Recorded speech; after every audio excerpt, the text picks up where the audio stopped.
lá no mapa, tirou a Império de Roma, que era o centro do mundo, e não de nada chamada Bizâncio. E a repercussão que aconteceu foi o seguinte, que Roma começou a ficar vulnerável. Por quê? Porque havia hordas de bárbaros, né? Grupos de bárbaros que estavam começando a pressionar aqui do norte, né? E invadindo.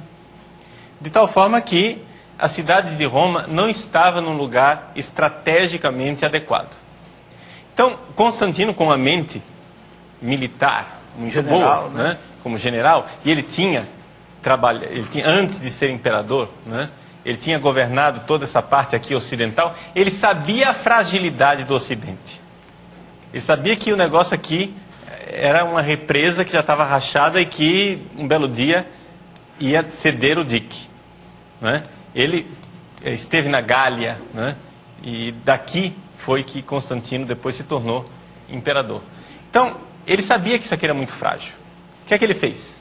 Ele foi estrategicamente para o Oriente, que estava mais seguro, e de todo o Oriente ele escolheu um lugar que, militarmente falando, era inexpugnável. Tanto que Bizâncio, depois a cidade de Constantinopla, né, vai ser uma cidade que vai reinar gloriosa por mais de 1000 anos. Né? Naquela época, com os eventos históricos conturbados como eram, uma cidade ficar de pé, inexpugnável, sendo atacada sempre, mas sempre resistir durante 1000 anos, quer dizer, é sinal de que o sujeito escolheu bem o lugar, né? Ele era um bom estrategista. Por quê? Porque Bizâncio fica numa espécie de península, né? De tal forma que você só precisa de uma muralha de um lado. E os outros 3 lados é mar, não é isso? Que é o Estreito de Bósforo, que está aqui, né? O Estreito de Bósforo é um estreito que existe entre o Mar Negro e o Mar de Mármara, que está aqui, logo abaixo de Constantinopla. Bom, sem dar aula de geografia. E qual é a importância que essa região tinha aí na navegação, no transporte, na vida da antiguidade? Veja, na antiguidade, Roma vivia e dependia, por exemplo, dos grãos, né, do trigo que vinha do Egito, né? Ou seja, as riquezas maiores estavam aqui, não é?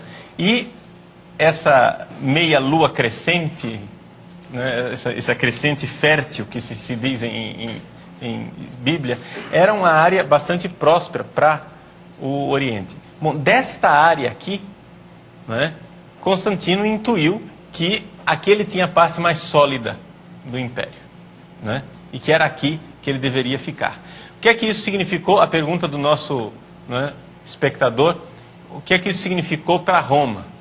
É claro que para Roma, politicamente, significou um decréscimo. E para o cristianismo também. Né? E para o cristianismo, de certa forma. Agora, o que acontece? E o Papa, como é que fica? Pergunta o nosso, né, tuiteiro. Não, o Papa, gente, nós temos que entender o seguinte. Roma, a diocese de Roma é a diocese principal da igreja, não é porque ela era a capital do Império Romano, mas é porque foi lá que Pedro, o príncipe dos apóstolos, derramou seu sangue. E é lá que ele está sepultado. Portanto, o sucessor de Pedro é onde Pedro morreu. Né? Então você pode transferir quanto quiser. Aqui nós podemos mudar politicamente a geografia do mundo. Roma será sempre Roma. Não é? Roma será sempre a diocese do sucessor de Pedro. Então, é claro, posteriormente, eclesialmente falando, vai haver uma rivalidade entre Roma e Constantinopla. Por quê? Porque o bispo de Constantinopla, o patriarca de Constantinopla, vai dizendo, mas o imperador está aqui comigo. Vocês aí foram invadidos pelos bárbaros, caiu o Império Romano do Ocidente, vocês não são mais nada. Ou seja, nós somos a segunda Roma, a verdadeira Roma agora. Então, ali já vai começar um atrito entre a igreja do Oriente e a igreja do Ocidente, que vai depois culminar com o cisma em 1054. Não é? Ou seja, nós vamos aí viver praticamente 500 anos de tensões que são cada vez mais crescentes, até que finalmente acontece a divisão, não é, da igreja entre a igreja do Oriente e a igreja do Ocidente. Ou seja, hoje, a igreja do Oriente seria aquilo que nós costumamos chamar de igreja ortodoxa, né? A igreja ortodoxa. Mas sabendo que existem católicos aqui também, né?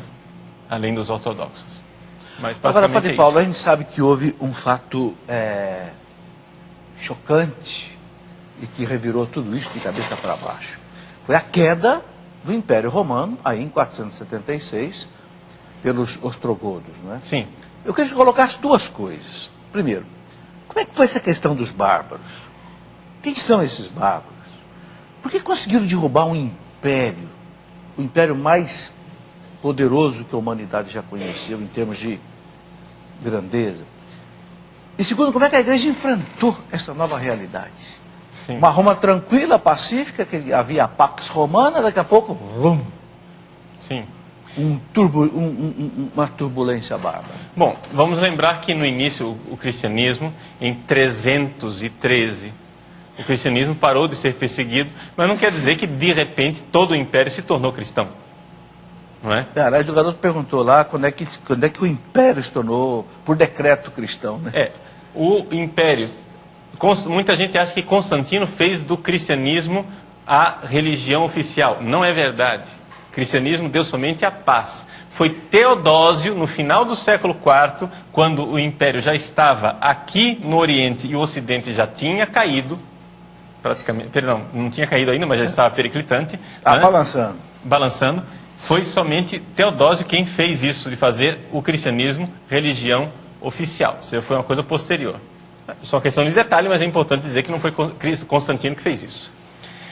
O fato é o seguinte, que com a queda do Império Romano do Ocidente, nós temos aqui, não é, para nós que vivíamos no Ocidente, eu falo nós do Ocidente, por quê? Porque nós fomos cristianizados e evangelizados, não é, pelos portugueses que estão aqui no Ocidente. E toda a nossa liturgia, nossa teologia, nossa tradição é ocidental. Então, quando eu falo de Ocidente, né, Império Romano do Ocidente, quando eu falo de Igreja do Ocidente, eu estou falando de nós, basicamente, ou seja, dos nossos ancestrais na fé. Então, para nós, foi um abalo muito grande. Por quê? Vamos lembrar, por exemplo, fica mais fácil a gente pensar a coisa em termos de personagem. Vamos lembrar que quando Agostinho estava no...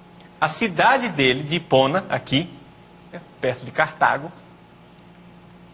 a cidade de Hipona estava cercada pelos vândalos. Vândalos que eram bárbaros, ou seja, povos. Por que chamava de bárbaros? Né? Porque eles não falavam latim. Então, o pessoal que falava latim não entendia. O que é que eles falam? Eles falam bárbaro, né? Então, por isso que foram apelidados de bárbaros. Bom, povos. Os vândalos, né, foram invadir, cercando Cartago, Hipona, de tal forma que no final da vida, Agostinho escreve A Cidade de Deus, obra dele, A Cidade de Deus, ele estava desse Império Romano decadente.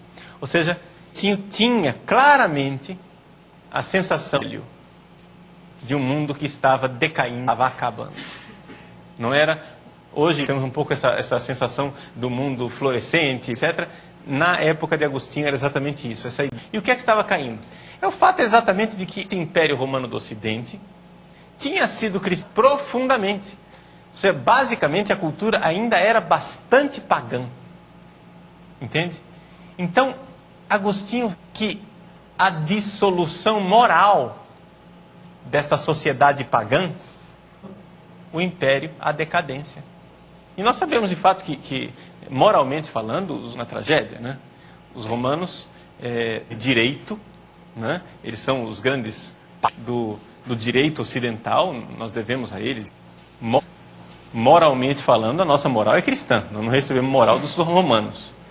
Nossa moral é judaico-cristã, porque os romanos moralmente eram dissolutos, não é? E essa sociedade que se permitia a libertinagem,